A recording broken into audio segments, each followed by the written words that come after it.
For prospective drivers, there has never been a clear path to racing in NASCAR.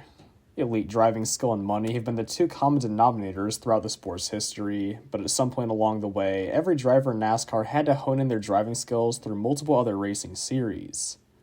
Open wheels, sports cars, asphalt late models, dirt late models, sprint cars, midgets, and many other avenues of racing have led to opportunities in NASCAR over the years. But in today's video, I'm going to focus on a relatively underground series that has seen a surge in NASCAR prospects over the past few years, and is only continuing to grow in popularity: the Trans Am Series presented by Pirelli.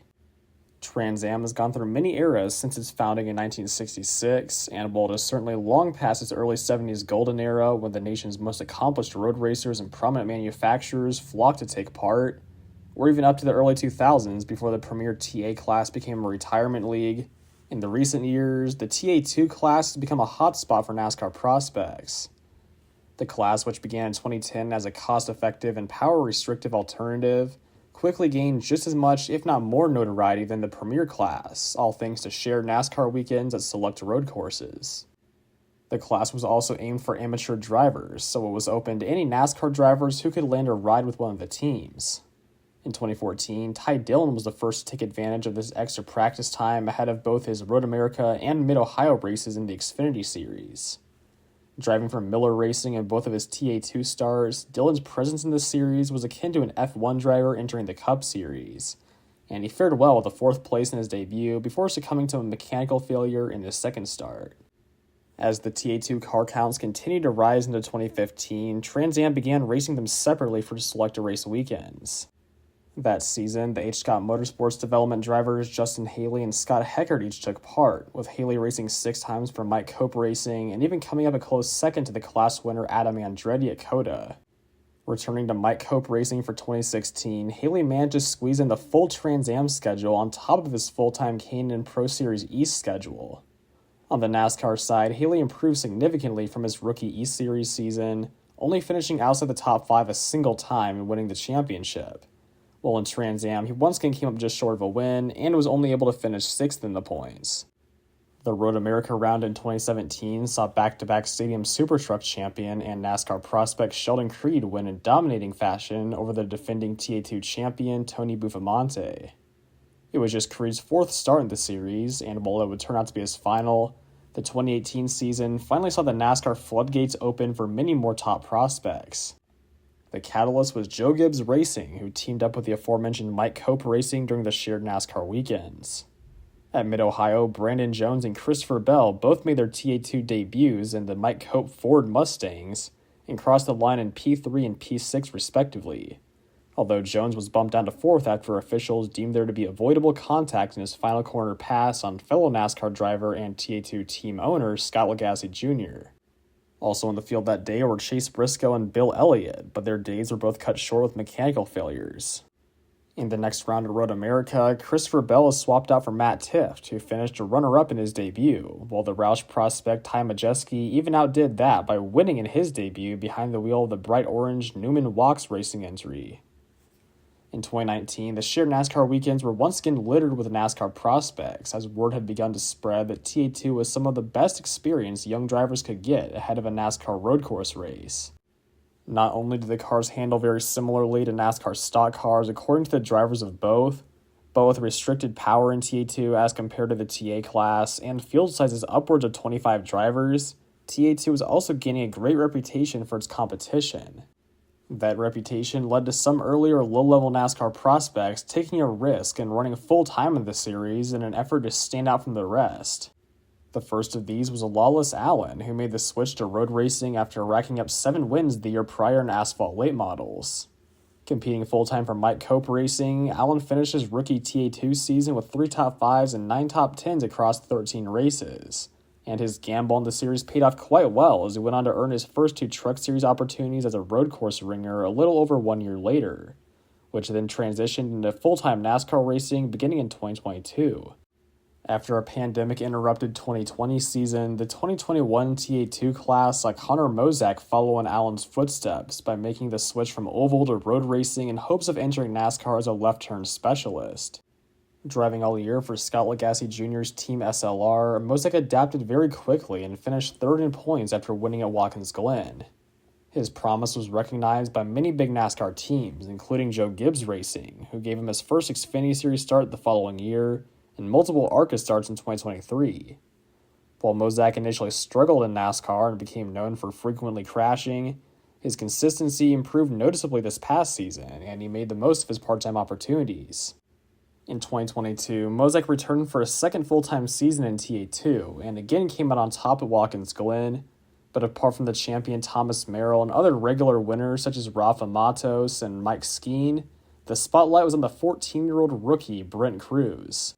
Still too young to drive the track on his own, Cruz immediately caught the attention of every big driver development program when he won 3 times in the Nitro Motorsports number 70. That year's season finale at COTA was yet another indicator of incoming talent at TA2, as the silver hair racing rookie Connor Zilic, who had gone under the radar for much of the season, finished on the podium for the first time, runner-up to the winner Thomas Merrill.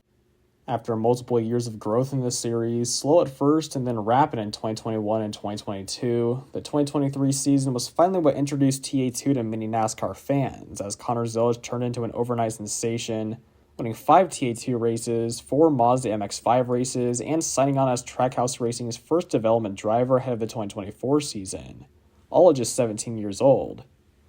But as far as the TA2 championship, it was the then 15-year-old Brent Cruz who paired his 4 wins with better consistency en route to become the youngest champion in Trans Am history. Picked up by Toyota and Venturini Motorsports on the NASCAR side, Cruz went on to dominate the ARCA race at the Illinois State Fairgrounds in just his second start, and also made headlines by signing on with the revived Kevin Harvick Incorporated late model team to run full-time in 2024 in the Cars Late Model Tour. But while Cruz dominated another ARCA race this past season and won 3 times in the Cars Tour, he was still too young to make as big of an impact in NASCAR as Connor Zilic, who won 7 races between the ARCA National East and West Series, and won in his Xfinity Series debut at Watkins Glen. With such incredible improvement in such little time, Zilic is entering the 2025 season as one of the biggest prospects in NASCAR history, and he'll probably win multiple more races in the Xfinity Series as he'll be competing full-time for Junior Motorsports. As both Cruz and Zilic came up through the TA2 ranks, the series will likely see even more young drivers attempt to make a name for themselves there before making the move to NASCAR. Or in the case of Jake Drew, the 2022 ARCA West champion, TA2 has acted as a fallback. Drew entered the 2023 season with little sponsorship and wasn't able to put together a deal with any team for multiple months, but he eventually earned a few Truck Series starts, 1 with ThorSport Racing and 5 with Hattori Racing Enterprises. He ran pretty well with them, but didn't set the world on fire, and entering this past season, he was once again left without any concrete plans in NASCAR. But he did manage to land a spot at Silver Hair Racing in TA2, and despite missing the first race of the season, he still finished 4th in points. Meanwhile, the TA2 championship this past season came down to the series veterans of Rafa Matos and Thomas Merrill, with Matos, the former IndyCar driver from Brazil, coming out on top. Once again, the TA class was also dominated by the veterans, and while names such as Wally Dallenbach Jr. and Boris Said should ring a bell for NASCAR fans, no entry was more surprising than Paul Menard. Since retiring from full-time Cup Series racing at the end of the 2019 season, Menard stayed in the driver's seat to some extent, most notably making 2 Truck Series starts in 2021, but also running a few Trans Am races. They weren't his first few either, as he raced 7 times in the TA class between 2002 and 2003, but it wasn't until the 2022 Charlotte Roval race when Menard picked up his first win. That trip to victory lane definitely revived his racing aspirations, and after making just 2 starts in 2023, he and the 3GT Racing team ran the full schedule in 2024 and utterly dominated, winning 6 out of the 11 races and the TA Championship. Well, so far I've only talked about drivers swapping between the Trans Am Series and NASCAR. Very recently, some of the Trans Am teams have also begun to venture into NASCAR. The first was Peterson Racing Group, a longtime staple of the Trans Am Series, who attempted to make their NASCAR Xfinity Series debut with Andy Lally in the 2023 Charlotte Roval race. But due to an overcapacity field and a disappointing qualifying lap, the team would have to wait until 2024 to make their first start, which they did at the Circuit of the Americas in collaboration with Jordan Anderson Racing. They brought over their TA2 driver Austin Green this time, who was fresh off Rookie of the Year honors in that series and was looking to make his Xfinity Series debut as well. Expectations certainly weren't high, but to begin one of the most underrated part-time performances this past season, Green survived the overtime chaos to finish in 7th place. After a solid P15 at Portland, Green caught everyone's attention again with a 4th place at Sonoma, and yet another top 10 at the Chicago Street Course. Many fans were surprised to learn that this new driver wasn't an established road course ringer, but rather he was only 23 years old and the son of the 1994 Xfinity Series champion David Green. With those more than impressive results, the younger Green will likely be around the NASCAR scene for quite some time and provide yet another success story of a driver transitioning from TA2 to NASCAR. Also, very recently as of this recording, was the announcement that Nitro Motorsports, the defending TA2 champions with Rafa Matos, will be expanding into the ARCA Menard Series for 2025. It is unclear at the moment whether they'll run full-time or part-time, but they will be fairly well equipped in the races they do enter, because they'll have a technical alliance with Xfinity Motorsports and receive direct support from Toyota. The leading candidate to drive for them is Thomas Annunziata, another one of their TA2 drivers who also made select ARCA and NASCAR Xfinity Series starts this past season. While his Xfinity Series results were understandably not the greatest, given his inexperience and that he was driving for very underfunded teams, he showed a lot of promise in ARCA, taking the Farrier McClure racing car to a runner-up finish at Daytona and a P4 at Mid-Ohio after challenging for the win in the final laps. But that is all for today's video. If you're interested in checking out the Trans Am Series races for the upcoming 2025 season, they stream all of them for free on their official YouTube channel.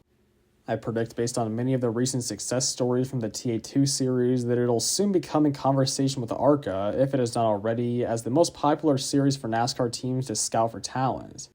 Also coming into that conversation is the Cars Late Model Tour, which I mentioned very briefly in this video, so let me know if you want to see a video about how that series connects to NASCAR as well. A couple other things I forgot to mention. First is that TA2 is now its own series as opposed to simply a Trans Am class, thanks to title sponsorship from Big Machine Vodka Spiked Coolers in 2023 and Cube 3 architecture in 2024.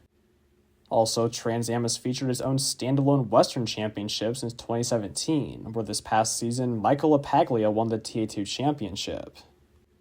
But that's all I've got for today, so if you enjoyed this video, please make sure to hit that like button and subscribe for more videos just like these, and until next time, peace out.